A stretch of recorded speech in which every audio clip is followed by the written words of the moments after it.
大家好，我是左象。那么今天呢，想给大家开启一个全新的视频栏目其实名字没有正式想好大概就叫做左象陪你看教程。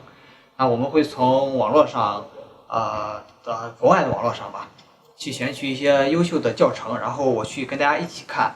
当然视频的部分会有谷歌的自带的这个翻译的字幕，但是可能不是那么准确。那中间呢，我会暂停，或者我会中间对这些教程做一些介绍更加的去方便大家的对教程的里边说的内容的理解。那本期呢，我们是找了这个卡尔泰勒的一个教程。那这个教程呢是一个黑色的产品，它要去勾勒一个白边，然后呢它有几种不同的处理方式，然后有什么区别，再包括呢它涉及到一个镜面板去进行补光的这么一个作用，而且通过镜面板它可以反出渐变，包括因为它是有一个背景光嘛，它背景光的情况下，那么它有用了一些反光板去阻止眩光，总之有一些拍摄的小技巧吧，在这个教程里边可以跟大家一起分享下面呢我们就正式开始咱们的这个内容。好，我们来一起看教程。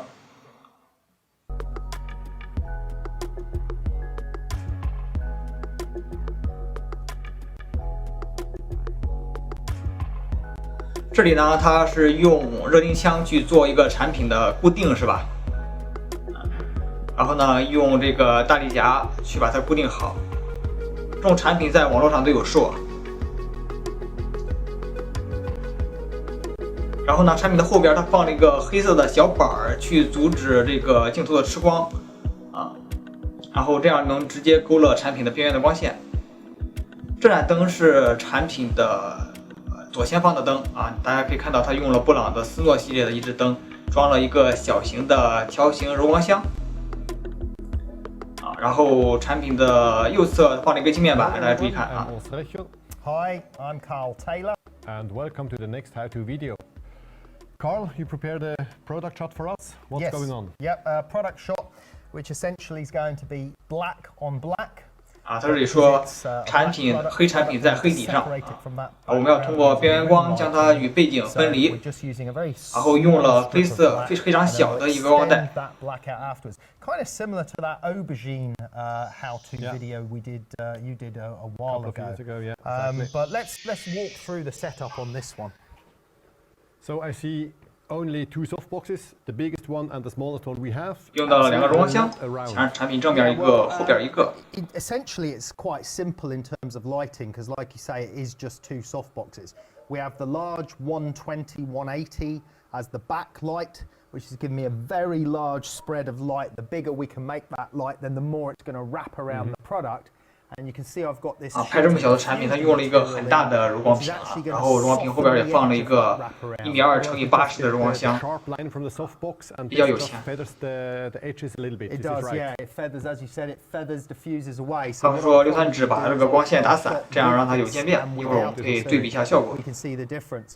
The second softbox is actually almost the smallest in the range, the 3560. So we go from the biggest in the range to the smallest. Absolutely. But that's fine for this product because the product is small. Got it in very close to the product, trying to illuminate the gloss. 他说尽量靠近产品近一点，然后能覆盖整个产品的面。然后他又提到了右侧的这个镜面板。And then you cleverly made me a very nice. 镜面板的光线呢是反射了产品后边的这个硫酸纸。As we said, we've only got a thin black strip here because if we're shooting black on black, obviously if this was all black, as you know, we wouldn't get any light onto the rim light of the product. So we can only use a thin strip of black to let the light wrap around, and then I'll extend that black out afterwards. So because of all this extraneous light shining into camera, without your little window mask, we'd be getting flare. 为了遮挡眩光，然后大家看它这里是不是放了两个遮挡的东西？最终在照片上这个东西也会呈现出来。Reflect again a gradation that this light is creating a gradation in the object. Is this right? Absolutely. I mean, we would have the option there to put another softbox there, but it would be a very flat, homogeneous light source. We could put a flat white material there, but again, a flat line. By using a mirror and picking up some of the gradation off of this softbox and off of this scrim, then we 它 can 这 get a 种 little bit of 专业的视频教程 light 啊 in the reflection. 用这种国字翻译，它肯定是非常差的，因为它涉及到一些专业词汇，而且非常口语化。你很难从它的字面意思去理解，所以这种翻译通常不太准确。And then take the scrim away and see that option as well. 所以这个细松布是翻译成细松布，其实就是那个硫酸纸嘛。大家可以看这里比较大的一个柔光屏啊。Open. I'm shooting f16, 120mm macro lens. 光圈16 120毫米的微距镜头。大家看这个照片两边的黑色的部分，就是它那个遮光的那个黑板是吧？大家看它的渐变。啊，是有渐变的是吧？然后这个镜子对它造成的这个光线也是有个小渐变的。And you can see the feather gradient from the scrim, from the rim lighting around, and that's obviously afforded by that black. And as I said, we'll extend that black outwards later, and I'll probably put a fake artificial glow behind the product as well in post-production. There's a couple of little details that I'll have to fix in post-production where we've got this highly reflective chrome foil. It's a couple of little patches that are gone black, which I'll probably fill in post. But this is a very difficult subject matter to try and capture in one shot. 当然肯定要配合一下后期啊，前期拍摄不能觉所有问题。他在说前面那个黑色的部分需要后期修一下啊。Let's take a look at just one light at a time. So you're a bit taller. 要把左前方的这盏灯关掉，然后来对比一下效果。Now in this test shot, we'll have the rim lighting. We'll also have the mirror here. 大家对比一下，对前面的正面的光线没有了。And actually, the light that you see on the label is just a reflection off the front. 但是镜子反射的光线依然在，因为镜子反射的光线是照射了背景的硫酸纸。And the letter K would be black without the softbox in there. So I change? Yeah, let's change, go the other way around. And we'll see how important the backlighting is, which is obviously crucial to 这样它把后边的柔光箱给关掉了。大家看会勾边发现没有了，对吧？只剩下产品的正面的光线。同时因为镜子是反射的背景光，然后镜子的光线也没有了。没有勾边的话，黑色产品是没法在黑色背景上更好的体现出来的。All right, good. And the great thing as well about this shot is we're doing it just with the two Syros lights.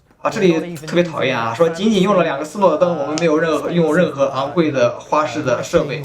但它让柔光屏就够一般人受的是吧？要整理这么个柔光屏就不容易，而且斯诺的灯也并不便宜。Exactly. 在这里撤掉柔光箱，然后让大家观察边缘光的变化撤掉硫酸纸，有硫酸纸的话，那个边缘光是有渐变的，然后没有的话，你看它，大家可以对比一下效果。因为把硫酸纸撤掉了，所以它把后边的灯也调暗了一点。So in the background we are now 3 stops below max. Before we have been 2 stops below max. So let's say on 200 joules. Yeah. In fact. 对比一下，它有会放大看那个边缘光的效果的对比。Right, so let's see what we get on the rim lighting this time. Yeah. We'll take a closer look at it. Pretty much the same brightness, so we 看，这是柔光箱的，这是柔光箱的。When we look at the detail on that edge there, and we compare it to that edge, 是加了硫酸纸的，渐变会更加的缓和。And now there's no gradation, and there's also no gradation in the mirror. Because the scrim's gone. Because this is recycling the scrim's light. Absolutely. So you can choose that maybe as a photographer you might prefer the harder sort of homogeneous. 当然，这个是根据个人选择，是吧？你想要什么样的效果，你去处理什么样的效果，这个并不是绝对的。Lighting with the gradients, because this main light on here was rather homogeneous, sharp, and then the edges are soft. Nice. Okay, hope you enjoyed 这样个课程就是这样，然后巴拉巴拉结束。